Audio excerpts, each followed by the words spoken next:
কৃষ্ণাই চাৰিআলিত মুকলি হল ইক'-ফ্ৰেণ্ডলি carry bag industry. সমগ্ৰ গোৱালপাৰা জিলাবাসীৰ বাবে এটি ভাল খবৰ। যি সময়ত সমগ্ৰ দেশে প্ৰদূষণ নিয়ন্ত্ৰণ কৰাৰ বাবে দিনে নিশাই প্ৰচেষ্টা অব্যাহত ৰাখিছে, তেনে সময়তে গোৱালপাৰা জিলাৰ কৃষ্ণাইত প্ৰতিষ্ঠা লাভ কৰিলে এটা অত্যাধুনিক ইক'-ফ্ৰেণ্ডলি কেৰিবেগ ইণ্ডাষ্ট্ৰী। MR ইণ্ডাষ্ট্ৰীজ নামৰ এই ইণ্ডাষ্ট্ৰীজটো আজি আনুষ্ঠানিকভাৱে মুকলি কৰা হয়। মুকলি কৰে DICCৰ জেনেৰেল মেনেজাৰ শ্বাহজাহান আলী আহমেদে। কৃষ্ণাই চাৰিআলিত প্ৰতিষ্ঠা কৰা ইক'-ফ্ৰেণ্ডলি কেৰিবেগ ইণ্ডাষ্ট্ৰীটোৰ স্বত্বাধিকাৰী হিচাপে আছে যুৱ ব্যৱসায়ী মহচিন ৰহমান। উল্লেখযোগ্য যে এই ইণ্ডাষ্ট্ৰীত যিবোৰ কেৰিবেগ উৎপাদন হ'ব সেইবোৰ 100% প্ৰদূষণমুক্ত আৰু মাটিৰ লগত সহজে মিলি যোৱা মাকৈজাত সামগ্ৰীৰে প্ৰস্তুত।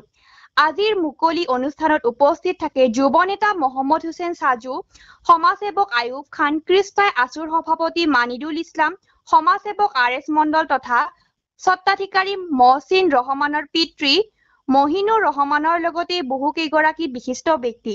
এই সন্দৰ্ভত আমাৰ এক বিশেষ প্ৰতিবেদন। স্যাৰ, কৃষ্ণাইত প্ৰথমবাৰৰ বাবে এনেকুৱা এটা ইণ্ডাষ্ট্ৰী আজি অপেনিং হ'ল, এই সন্দৰ্ভত আপুনি কি ক'ব? প্ৰথমতে আপোনালোকক ধন্যবাদ জনাইছোঁ। ইমান ধুনীয়া এটা পৰিৱেশ আপোনালোকে কৰিছে, ইয়াত কৰিব পাৰিছে।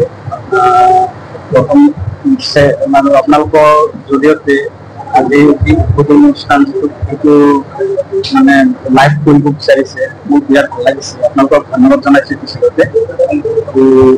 দ্বিতীয়তে মই ক'ব বিচাৰিছোঁ যে আমাৰ বৰ্তমানৰ যিটো অৱস্থা, পৰিৱেশ যিটো অৱস্থা, পৰিৱেশ প্ৰদূষণৰ যিটো অৱস্থা, পলিথিনে আমাক বহুত হেৰাছ কৰি আছে। পলিথিনৰ জৰিয়তে আমি আমাৰ হেবিট হৈ গৈছে, পলিথিনটো আমি ইউজ কৰি আছোঁ। আজিকালি বজাৰত গ'লে আমি পলিথিন নোহোৱাকৈ আমি বজাৰ কৰিবই নোৱাৰোঁ। আৰু এই পলিথিনৰ বৃহৎ প্ৰচাৰে আমাৰ শাৰীৰিক আমাৰ কিছুমান বেমাৰ আজাৰো দেখা দিছে। আমাৰ যিটো মাটি আছে, মাটিৰ উৰ্বৰতা নষ্ট কৰিছে।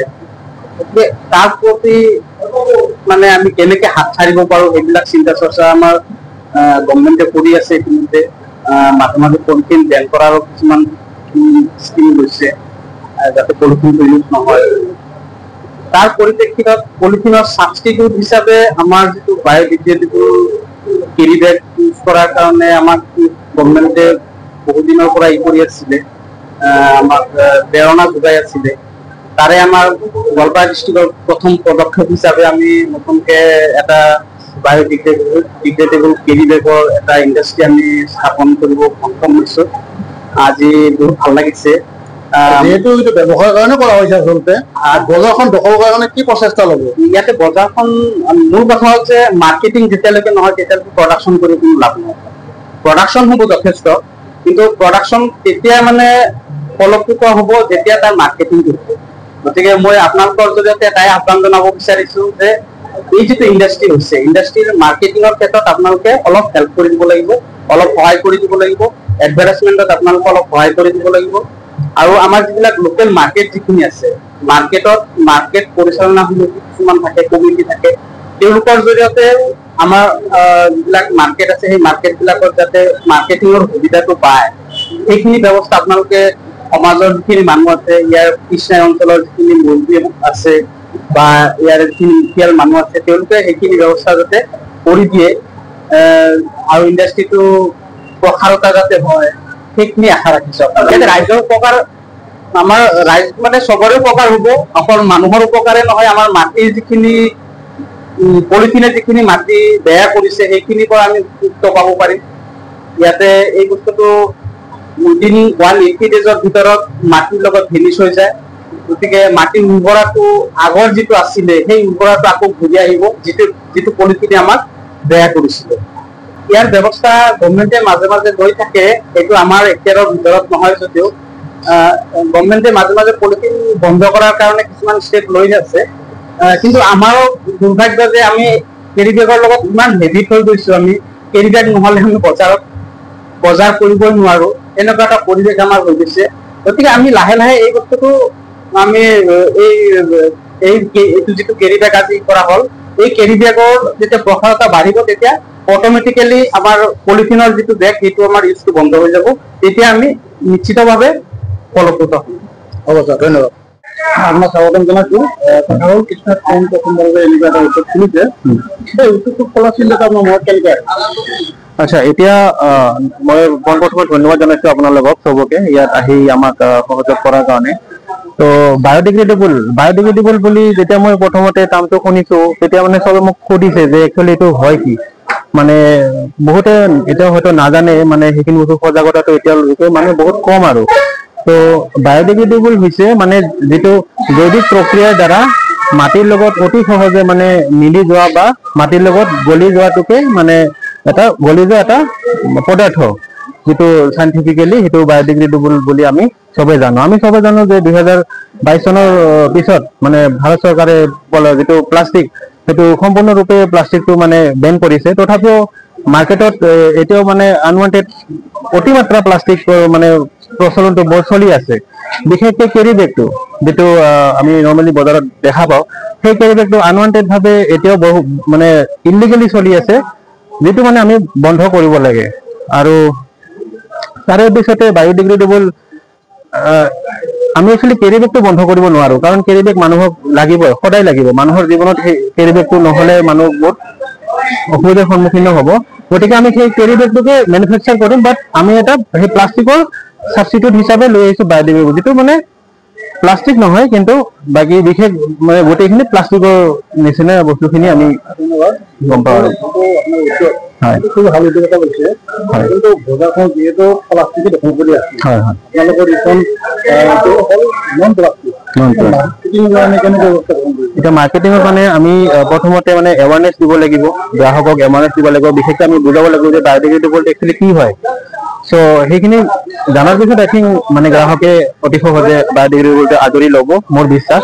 আৰু বায়'ডিগ্ৰেডেবলত বিশেষকৈ একো নাথাকে, এইটো 100% বায়'ডিগ্ৰেডেবল এণ্ড কম্পষ্টেবল।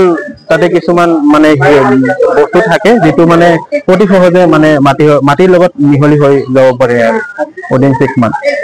তো মই চবে বায়'ডিগ্ৰেডেবল আঁকোৱালি ল'ব আৰু আমাক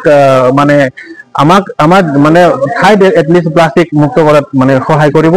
আমাৰ মেইন ভিজন, যিটো মিছন, সেইটোৱে হৈছে মানে প্লাষ্টিক বন্ধ কৰা। আৰু আমাৰ মেইন ভিজন হ'ল মানে ঘৰে ঘৰে মানে প্লাষ্টিকৰ সলনি বায়'ডিগ্ৰেডেবলৰ বিষয়ে মানে গ্ৰাহকক সজাগতা কৰা আৰু বায়'ডিগ্ৰেডেবল ঘৰে ঘৰে লৈ যোৱা। ধন্যবাদ। স্বাগতম জনাইছো। কৃষ্ণৰ কাৰণে এটা খুব ভাল খবৰ, ভাল দিন আজি। কৃষ্ণৰ এটা বিশেষ উৎসৱ গঢ়ি উঠিছে, আপুনি ইয়াত উপস্থিত আছে, কি খবৰ? এই ক্ষেত্ৰত মই পোনপ্ৰথমে আমাৰ MR ইণ্ডাষ্ট্ৰীৰ স্বত্বাধিকাৰীসকলৰ যি চিন্তাধাৰা তাক আমি শলাগ লৈছোঁ, তাক ধন্যবাদ জনাইছোঁ যে তেখেতসকলে আচলতে যি ভাৰত চৰকাৰৰ যি সঠিক এটা পন্থাৰ চিন্তা চৰ্চাৰ জৰিয়তে আমাৰ নামনি অসমৰ ভিতৰতে এইখন প্ৰথম হ'ল, এইখনৰ চিন্তা চৰ্চা কৰিব পাৰিছে, তেখেতসকলক আকৌ ধন্যবাদ জনাইছোঁ। আচলতে আমি এই তেখেতসকলৰ চিন্তাৰ লগত আমি চিন্তাখিনি যোগ দিব লাগিব যে আজিৰ তাৰিখত আমাৰ প্লাষ্টিক যিটো আমাৰ পৃথিৱীৰ ভাৰসাম্যতা যি নষ্ট কৰি আছে। আজি এটা প্লাষ্টিক নহ'লে আমি মাছ ল'ব নোৱাৰোঁ, মাংস ল'ব নোৱাৰোঁ, চব্জি ল'ব নোৱাৰোঁ। সেই প্লাষ্টিকে আমি ঘৰত আনি আমি নিজেই পৃথিৱীৰ ভাৰসাম্যতা নষ্ট কৰি আছোঁ। গতিকে সেই ভাৰসাম্যতা নষ্ট কৰাৰ আমাৰ এটা দৈনন্দিন প্ৰয়োজনীয় বস্তুৰ পৰিণত হৈছে প্লাষ্টিকটো। আচলতে প্লাষ্টিকৰে অল্টাৰনেট যি মাকৈৰে এটা সৃষ্টি, মানে ধুনীয়াকৈ কেৰি বেগ চিষ্টেমে আমাৰ যি কেৰি বেগ আমাৰ প্ৰয়োজনীয় হৈছে, দৈনন্দিন অংগ হিচাপে ব্যৱহৃত হৈ আছে, সেই কেৰি বেগৰে অল্টাৰনেট ব্যৱস্থা এইটো হৈ আছে। ইয়াত কথাটো হ'ল আমাৰ প্লাষ্টিকৰ আচলতে মাটিত গেলি পচি যাওঁতে 500 পৰা 600 বছৰ লাগে, কিন্তু ইয়াৰ আটাইতকৈ ভাল খবৰটো হ'ল 180 ডেজত টোটেলি ডিকম্প'জ হৈ যায়। গতিকে এই ক্ষেত্ৰত আমাৰ এটা পৃথিৱীৰ ভাৰসাম্যৰ লগতে কৃষ্ণাই অঞ্চলবাসীৰ লগতে গোৱালপাৰা জিলাবাসীয়ে উৎফুল্লিত, আনন্দিত যে এটা ভাল বাৰ্তা লৈ আহিছে। আৰু আমি সকলো একত্ৰিত হৈ আমি আচলতে এই জাগৰণটো আনিব লাগে যে আমি আচলতে এই যি ডিকম্প'জ নোহোৱা 500-600 বছৰ আমাৰ পিৰিকে পিৰি গুজৰি যায়, কিন্তু এটা প্লাষ্টিকত যে আমি মাছ লৈ আহোঁ, কিন্তু এই প্লাষ্টিকটো কিন্তু 500 পৰা 600 বছৰ লাগে, কাৰণ আমাৰ 5টা পিৰি।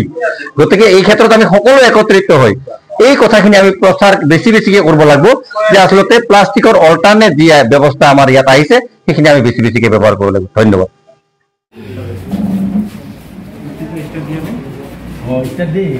আমাৰ দেখা হলো এখন বনোয়াটো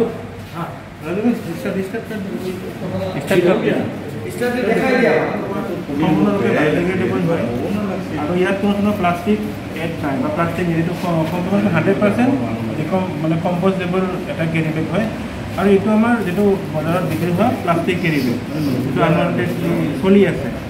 তো মই এতিয়া আপোনাক এইটো টেষ্ট কৰি দেখুৱাম যে এইটো একচুৱেল কিমানখিনি আমি কাম কৰিব পাৰে বা কিমানখিনি কৰিব পাৰিম।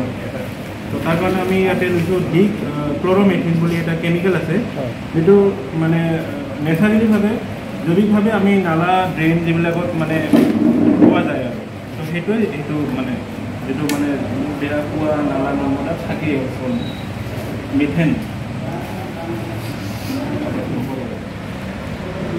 দ্বিতীয়তে আমি বায়'ডিগ্ৰেডেবল যিটো টুকুৰা আছে সেইটো আমি দি চাম।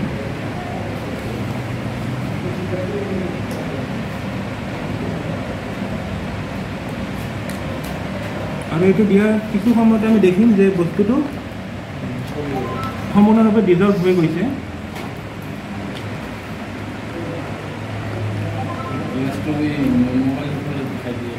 এইটো সম্পূৰ্ণৰূপে ডিজলভ হৈ গৈছে, এইটো একদম লিকুইড লিকুইড ফৰ্মত।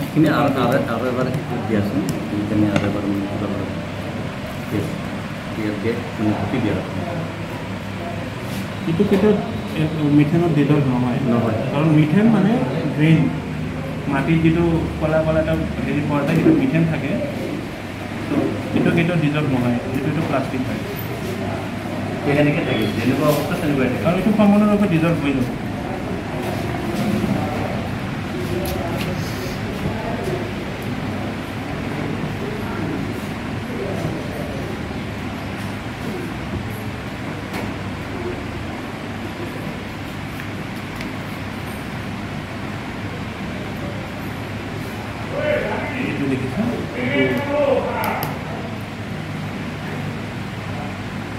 ঠিক আছে বলি